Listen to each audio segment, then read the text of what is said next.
प्रणाम। प्रणाम बेटा। गुरुजी मुझे यहाँ से जुड़े 7 महीने हो गए हैं और 6 महीने पहले मैंने यहाँ सारे रूल मतलब कंप्लीट कर लिए हैं। उसके बाद मतलब कि 1 महीना में बहुत अच्छी थी।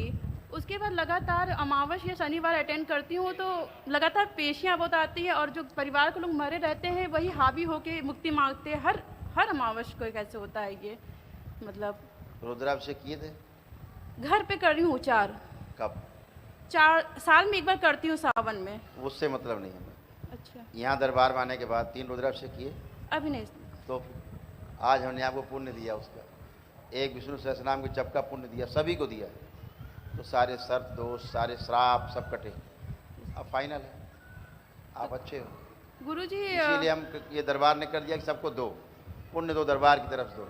कोई कर पा रहा है, कोई नहीं कर पा रहा है, कोई अपने आर्थिक स्थिति खराब है नहीं कर पा रहा है, किसी के पास समय नहीं, कोई जानबूझ के अपना उसको छोटा काम समझे हुए रुद्राभिषेक को कि बाद में कर लेंगे, लेकिन भोग रहा है।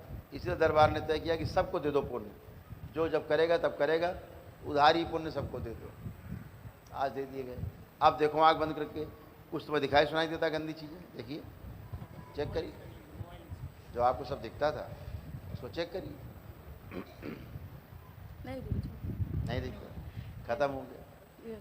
गुरुजी ये जानना चाहते हैं हमारी डीएनए में कोई प्रॉब्लम तो नहीं है? नहीं, मतलब सब कुछ साफ है? कोई प्रॉब्लम। ठीक है। और गुरुजी एक बात और है, मेरी मम्मी हैं, वो जैसे 2 महीने से कहीं जाती हैं, अपने नानिहाल जाती है या मायके जाती है, वहाँ से पता नहीं कैसे हावी हो जाता कोई चीज़ें, वो बोलने लगती हैं मतलब अमावस के समय ये सब गंदगी पता नहीं कहाँ से आती है। देखो एक बात समझ लो, जब भी कभी आप भाव से जुड़ोगे और प्रार्थना करोगे किसी के लिए, तो आप में उसकी गंदगी खींचेगी, क्योंकि आप दरबार से जुड़े हो, चुंबक हो आप, दूसरे गंदगी आप में खींचेगी जरूर।